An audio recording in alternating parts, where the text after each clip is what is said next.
sallallahu alaihi wasallam mutawatiran kana au ahadan.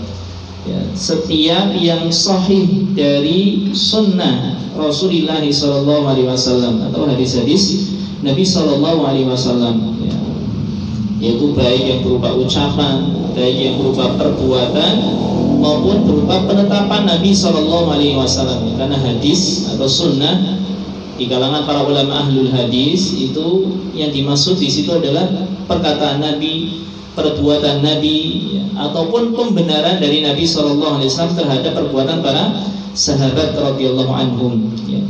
Baik mutawatiran kana au ahadan, hadisnya derajatnya mutawatir ataupun derajatnya ahad, ya.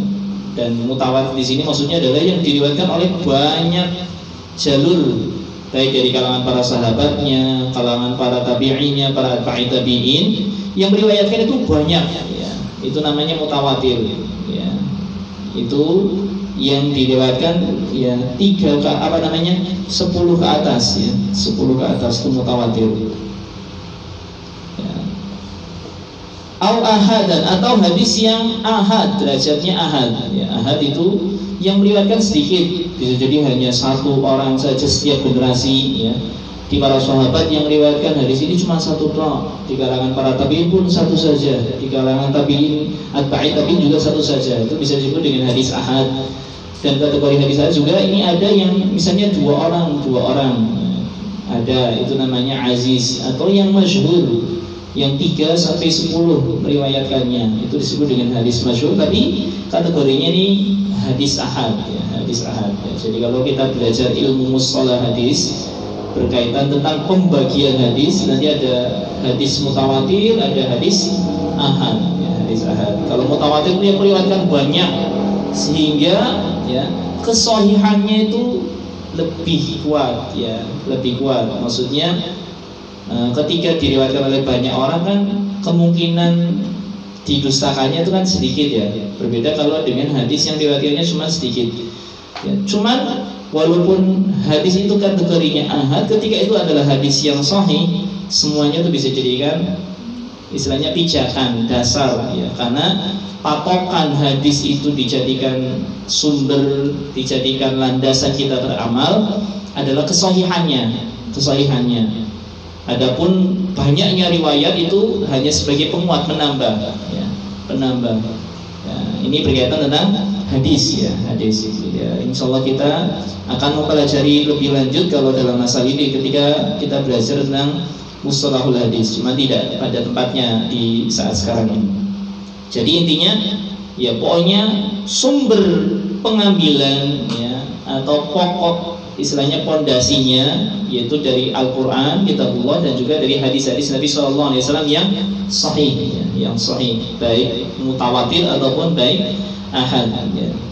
Syekh di sini menyebutkan hal ini karena ada sebagian kaum muslimin yang menolak hadis ahad, ya. Tidak mau menerima hadis ahad, tidak mau menjadikannya sebagai landasan dalam agama. Padahal selama hadis itu sahih walaupun itu ahad, itu boleh dijadikan landasan, ya. Seperti halnya Mu'tazilah, itu mereka itu menolak hadis ahad, ya, menolak hadis ahad dalam masalah akidah, ya.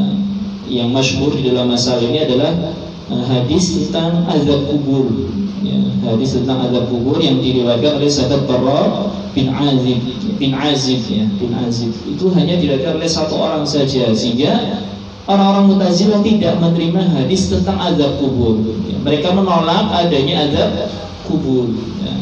Ini tidak tepat, ya, karena walaupun itu ahad tapi derajatnya sahih dan itu bisa dijadikan landasan di dalam berakidah, beramal, ya, ataupun berperilaku.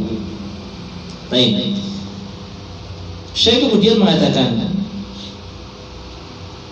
wa bi fahmi salafil ummah minas sahabati wat tabi'in wa man tabi'ahum bi ihsan, ya. Dan poin yang harus kita perhatikan di sini, ya, ketika kita beragama, ketika kita berpedoman kepada kitabullah dan juga dari hadis-hadis Nabi SAW yang sahih, ternyata ini tidak cukup, ya. Ternyata ini tidak cukup, harus, ya, disertai dengan mengambil pemahaman salaful ummah, ya, pemahaman umat-umat yang terdahulu, minas sahabah, dari para sahabat, wat tabi'in, dari para tabi'in, wa man tabi'ahum bi ihsanin, dan orang-orang yang mengikuti mereka dengan benar. Ya, jadi tidak hanya mengambil Al-Quran saja, tidak hanya mengambil hadis-hadis saja, tapi juga harus mengambil pemahamannya dari para sahabat radhiyallahu anhum dan orang-orang yang mengikuti mereka dengan benar. Kenapa? Ya karena para sahabat yang mereka langsung mengambil ilmu dari Nabi SAW. Mereka adalah muridnya manusia paling mulia, dan mereka ya, adalah manusia yang telah distempel, dicap oleh Allah Subhanahu wa taala dengan sifat keridhaan. Radhiyallahu anhum wa radu'an, ya. Radhiyallahu anhum, Allah ridha kepada mereka, wa radu'an, dan mereka pun ridha terhadap Allah Subhanahu wa taala. Ya, mereka adalah orang yang hatinya bersih, jauh dari ya, istilahnya kedengkian ataupun ya, penyakit-penyakit hati yang lainnya, ya. Sehingga mereka adalah orang yang paling berhak untuk kita ambil pemahamannya terhadap Al-Quran dan juga hadis-hadis Nabi SAW.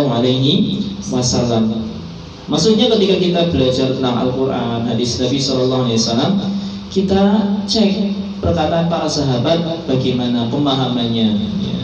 Memang tidak semua sahabat mereka adalah ahli di dalam masalah mentafsirkan, di dalam masalah menjelaskan ya, Al-Quran ataupun hadis-hadis Nabi SAW.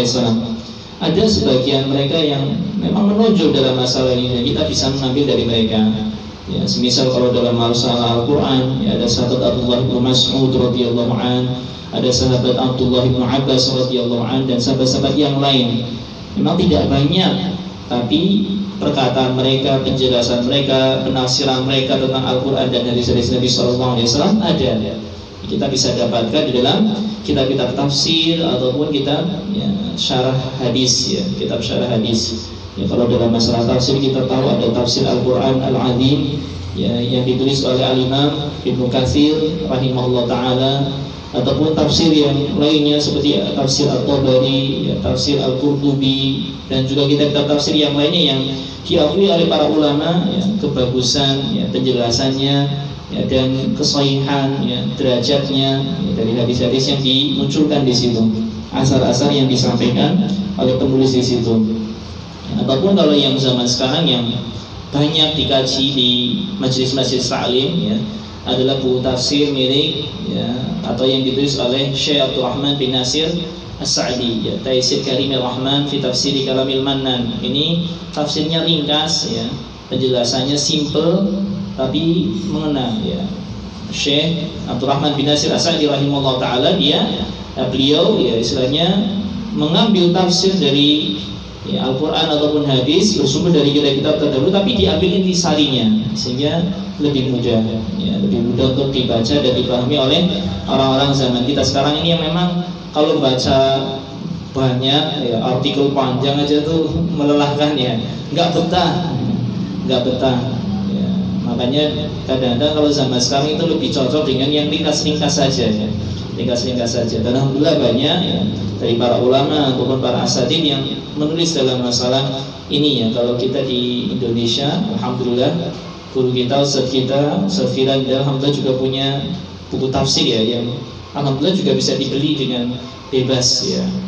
Insyaallah kita bisa mudah dengan mendapatkannya. Memang belum 30 juz, ya, hanya baru beberapa juz saja pilihan, belum semuanya. Tapi Masya Allah beliau termasuk ya, Ustadz yang istilahnya fokus menulis di situ dalam masalah tafsir, dan penjelasan beliau sangat bagus, simpel. Ya, kalau untuk punya rezeki ya, bisa membeli buku tafsir punya beliau Ustaz Firanda. Bahasanya enak, simpel, karena beliau juga adalah bidangnya di akidah, ya. Ketika menjelaskan itu Masya Allah ya, tegas, lugas, tidak berpanjang lebar, ya, dan membawakan dalil-dalilnya juga sangat bagus sekali beliau, ya. Baik, ini jadi ketika kita mengambil Al-Quran, mengambil hadis, harus disertai dengan pemahamannya para sahabat radhiyallahu anhum dan para tabi'in serta atba'in tabi'in, ya, ataupun orang-orang yang jelas ya diakui ketokohannya, keimamannya yang mereka akidahnya lurus, ya, senantiasa merujuk kepada as-salafun as-salih, ya, pendahulu kita yang saleh. Nah, ini poin yang pertama. Khafillah rahimani wa rahimakumullah. Kemudian Syekh di sini menjelaskan Fausuluddin qad bayyanaha Nabi sallallahu alaihi wasallam bayanan syafiyan. Dan pokok-pokok agama telah dijelaskan oleh Nabi sallallahu alaihi wasallam dengan penjelasan yang mencakup, yang istilahnya di situ menyeluruh. Falaysa li ahadin ayyuhditsa fiha syai'an wa yaz'amu annahu minad din.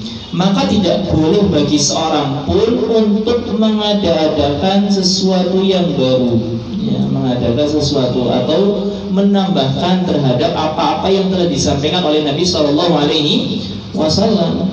Karena syariat telah dijelaskan dengan secara gamblang sempurna oleh Nabi Shallallahu Alaihi Wasallam. Bahkan hal ini ditegaskan oleh Allah Subhanahu